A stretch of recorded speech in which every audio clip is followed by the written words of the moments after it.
Hey, how are you today? This is Josh Patrick here at Cracking the Cash Flow Code. And today my guest is Bryan Welch.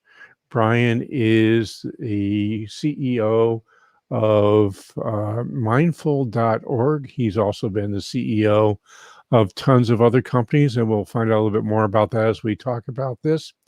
And he's very active in the benefit corporation world and the B Lab certification program, which tells you that you're actually doing the right stuff if you want to become a benefit corporation.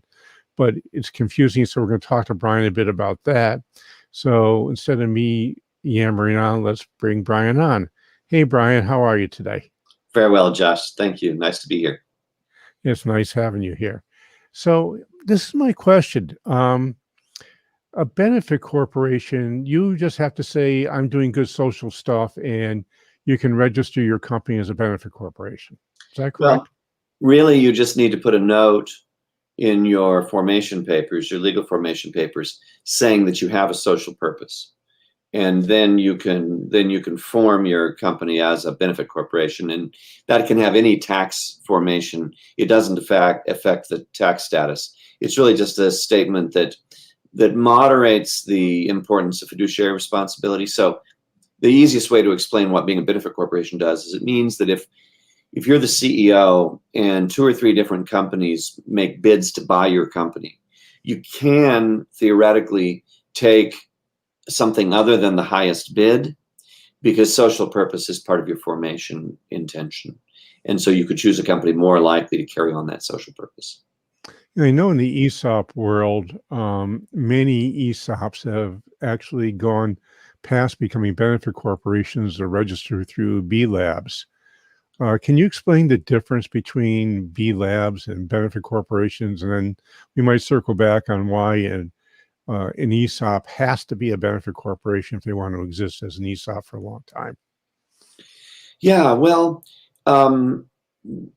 the answer to the first question is a B corporation is certified by an independent nonprofit called B Lab for its actual practices.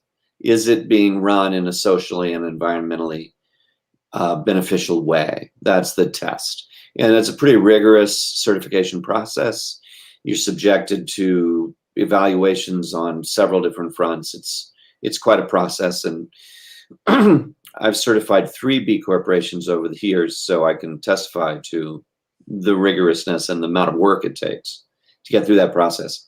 To be a benefit corporation only requires the paragraph in the formation papers that we were talking about earlier. So being a benefit corporation is in essence saying we have the intention of doing good, and being a B corporation is a status that's certified by B Lab to say you are actually managing the business in such a way that it does good in the world. So go ahead. Sorry.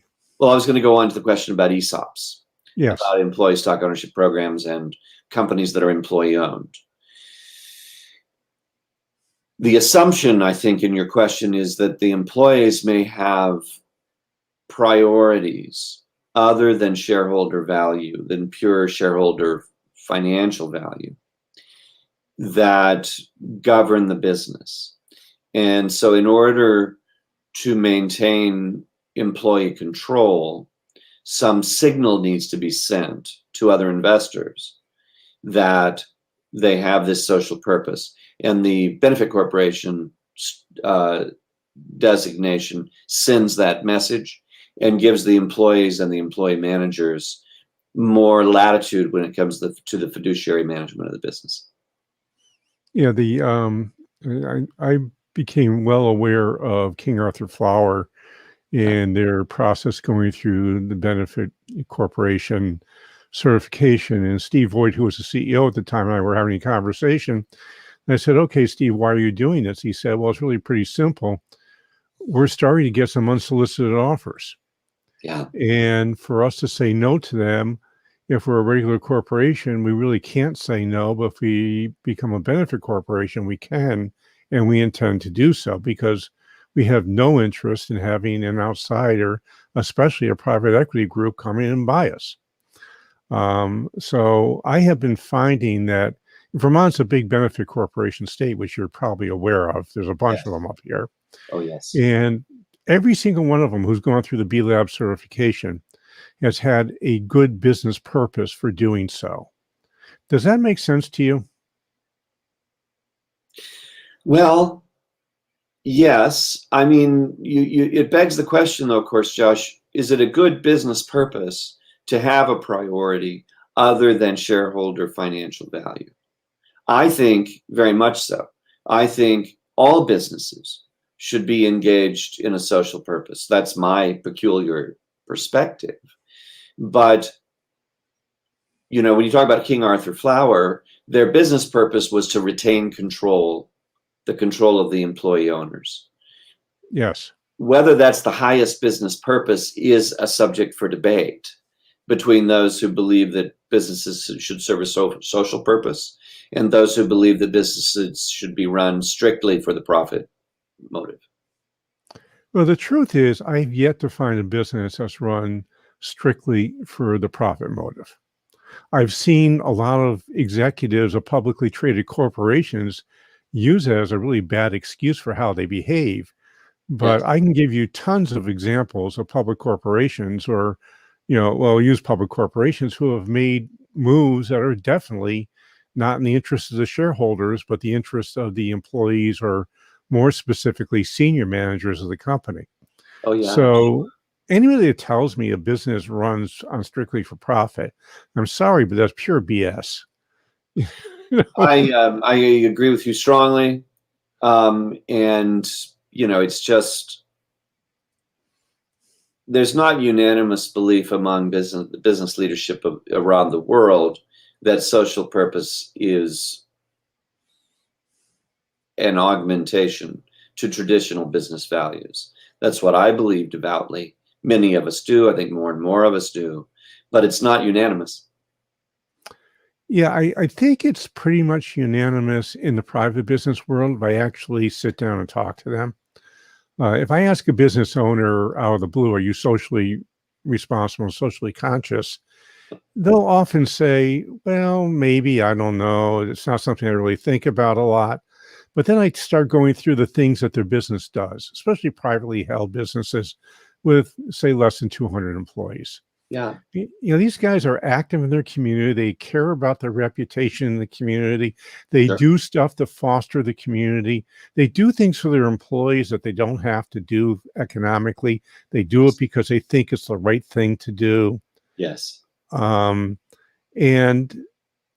if you were to actually go through that, and after that conversation, there's a pretty good chance they would say, yeah, I'm socially responsible. But if their politics say social responsibility is a bad thing, they likely won't admit it, even though they're doing it. Oh, that's a very good point. I think that's exactly right. And I have the same experience you do.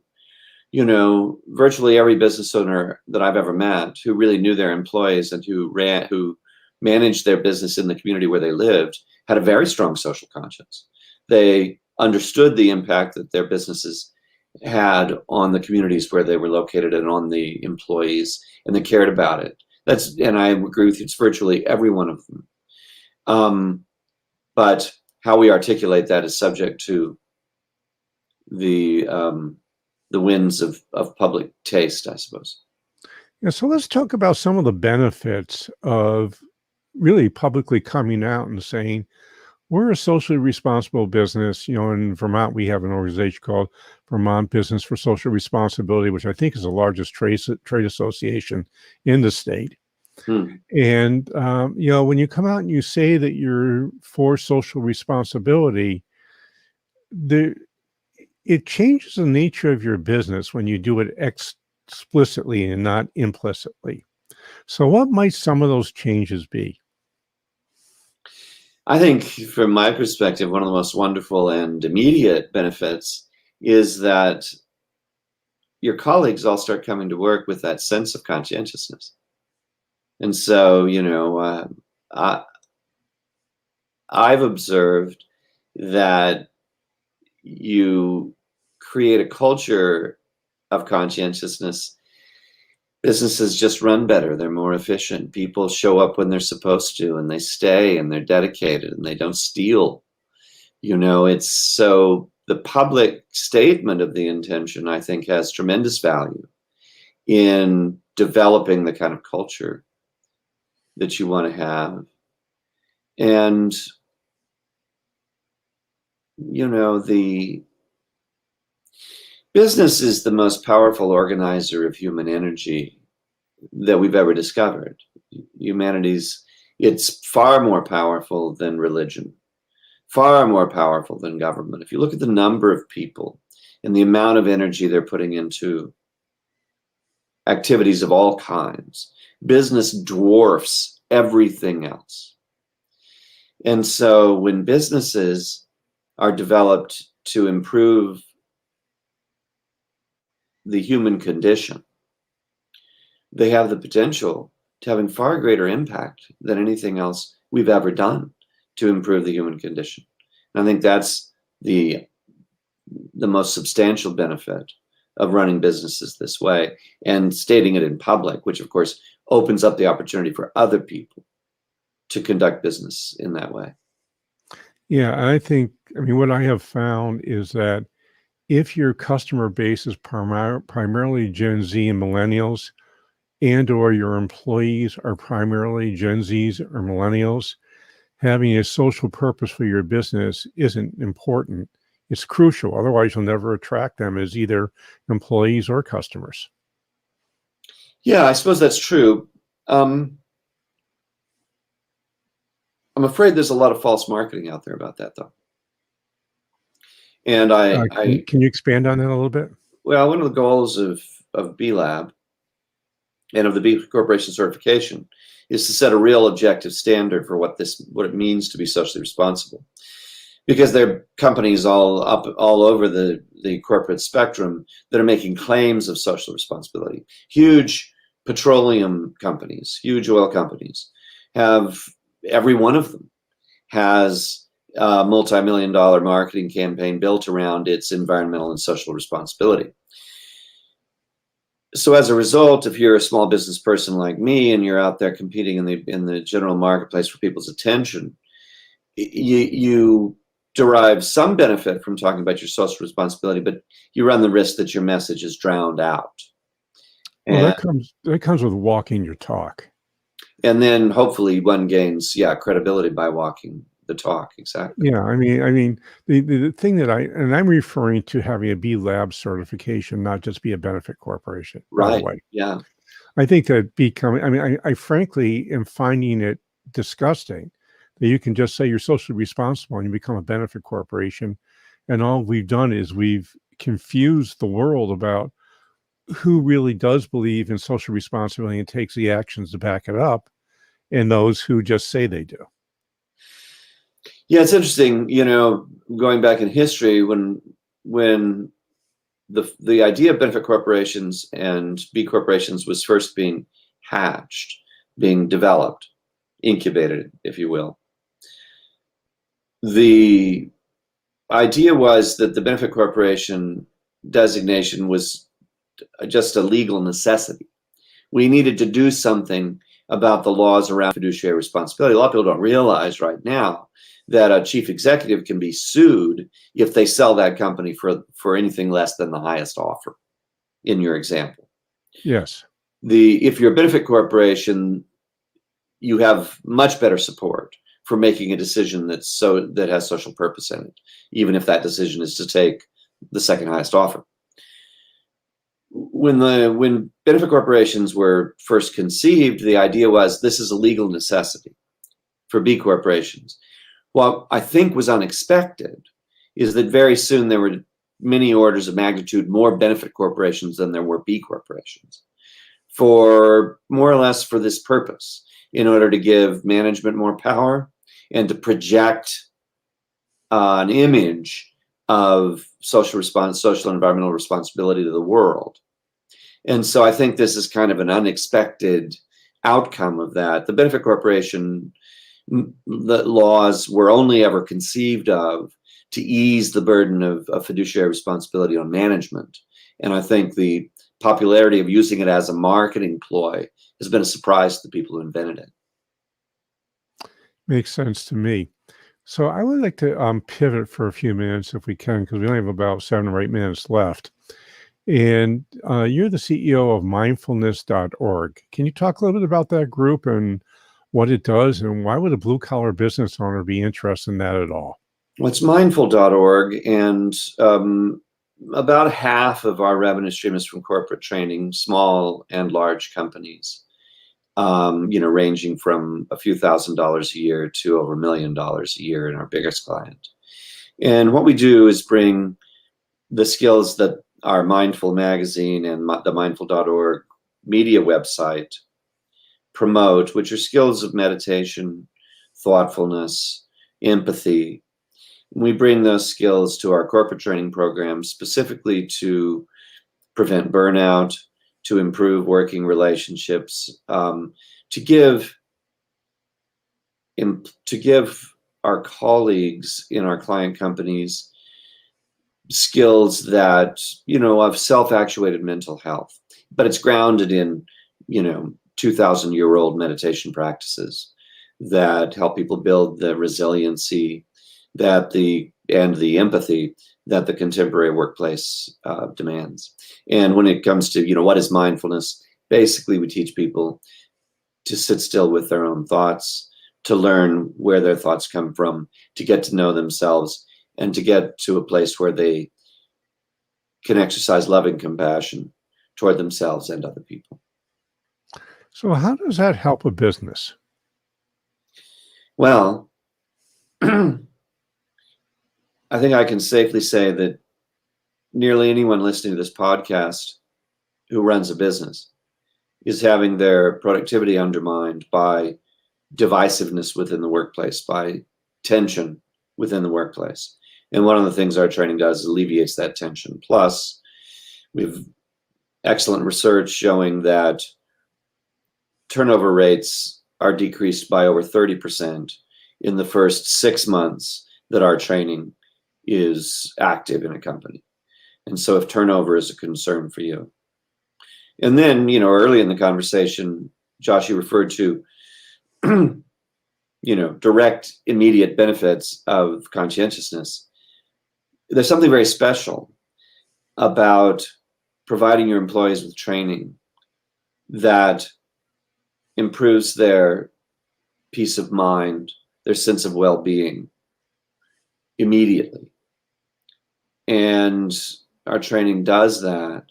And so I think it's a very powerful statement about the employer's concern for the employee, and creates, it helps foster a new, more collaborative, mutually supportive culture within a company. Now, I can imagine that when you folks walk in the first time to introduce mindfulness to especially a blue collar workforce, you might be met with a little bit of skepticism.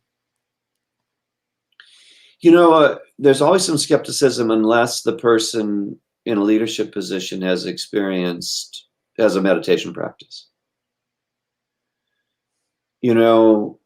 Usually when people engage us, people in leadership already understand the benefits of the practices we teach. And they are interviewing us to make sure that the way we teach these practices is grounded in science, and that we have the highest standards for the quality of our training, which I think we do. So there's certainly skepticism in the world about meditation and mindfulness, but there are very few people who've ever engaged in it in a moderately serious way for a month or two who haven't realized its benefits. Most of the time, those are the prospective clients that we're speaking to. Yeah, I would make a lot of sense that nobody's going to be bringing you in unless they believe in what you're doing in the first place. Yeah. But I've also seen, even in my blue collar businesses I've had over the years, that what I believe and what my frontline employees believe about the world is often two different things. Oh, sure. And for me to bring, somebody like you in and say, okay, we're all going to start doing mindful meditation, Um, Right. The really important aspect of what we do, of course, is that we have personal coaches for our training clients. And so they okay. actually meet somebody and they have a series of short conversations with a trainer, with a coach. In And almost 100% is that done on a one-on-one basis or is it done on a group basis? one-on-one. Oh, interesting. Okay. And That would take a lot of it away, I would think. well, the trainer, our coaches know how to gently introduce people to the practice and meet them at their point of need. Every human being could benefit from a little reflection. All of us, no matter, whether we've meditated or not meditated, every human being. And so our coaches are a group of terrific people who are able to meet our clients where they are and offer them tools that address their own personal needs. And the approval ratings from the clients, whether they're frontline blue collar workers or executive suite moguls, the approval ratings are very, very high. And in fact, in this superheated environment, a lot of those production jobs on the front line are very stressful. And those people feel like they're under tremendous pressure every day. And we can help them address that on an individual level. It's usually received with gratitude. Makes sense to me. You might want to approach our friends at Amazon because they have a problem with turnover. Indeed they do, and we would love to work with Amazon given the opportunity. There's lots of back doors in the Amazon, which is really an interesting thing. If I was in your shoes, I might say, gee, maybe I can get into Zappos or maybe I can get into Whole Foods. And as I've noticed that Amazon has actually adopted Zappos $5,000 to go away offer to people. Yeah, I know. That's a boy. There's a quirky one, right? I don't know what to think about it. But at any rate, at first when I saw Amazon gobbling up these, relatively large, relatively socially conscious businesses, I thought, well, their time in the sun has gone away. And it's actually been the opposite. They've brought some of their stuff into Amazon more than Amazon has brought their stuff into them, which I find really fascinating. And as much as Bezos gets bad press, he should be lauded for letting that happen. Absolutely. I mean, when a company grows that big that fast, it deserves all the criticism it gets, and it probably deserves a fair bit of praise for the things it got right. I'm sure we've seen many examples. Businesses that grows that big that fast is going to have impacts both positive and negative on a large scale. Especially in Silicon Valley, because the culture out there is toxic to start off with. So it's a challenge. Well, at any rate, go ahead, Bryan. Sorry. Well, I was going to say that's part of it, but another part of it is just the culture of venture capital. Yeah, when venture capitalists invest and they expect 8 out of 10 of the companies or 9 out of 10 of the companies they invest in to fail, and then it's all made up by the 10th company. That's a model that has worked very well for the venture capital sector, but let's not forget that leaves 8 or 9 of those entrepreneurs going through hell because the single pointed focus that their investors gave them ended up not being fruitful. And I think that's not a great system for entrepreneurs. We could spend a whole episode on that. And unfortunately, we are out of time. So, Bryan, I am sure that some of the people listening and not watching on YouTube or Facebook would love to find where you are.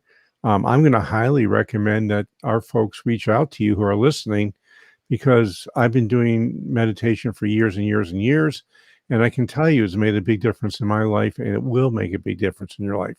So, Bryan, how do they find you? Bryan at mindful.org. BRYAN at mindful.org. You can email me anytime. Cool. And I have two things I would like you to do. First, I'd like you to go to wherever you're listening to this podcast and give us an honest rating and review. That means honest. If you love us, say you love us. If you hate us, I hope you don't say that. But if you do, you can say that too. And it's really important to leave a review because it helps people find this podcast. And folks who find it told me they kind of like it. And I like doing it. So I would like to have more listeners. So at any rate, please rate and review us. And the second thing is my second book is now out. It's a continuation of my first book where the Aardvark family is running into all sorts of problems and fun things along the way. This time, our friend John Aardvark is trying to figure out how he's going to transition out of his business, both economically and personally. And there's a bunch of challenges and a bunch of surprises in the book. I'll bet you'll like it. It's another business fable, which means it's a novel with a point. And I would love to have you get it. It's really easy to get. You just go to www.salereadycompany.com. That's www.saleready.com. You can buy the book for $7.95, which covers shipping and handling. The list price is $14.95. And we've got a whole bunch of bonuses that you can get that are free for you. So I hope you buy it. I hope you read it. I hope you review it. And I hope you send me an email telling me what you think. So this is Josh Patrick. We're with Bryan Welch. You're at Cracking the Cash Flow Code. Thanks a lot for stopping by. I hope to see you back here really soon.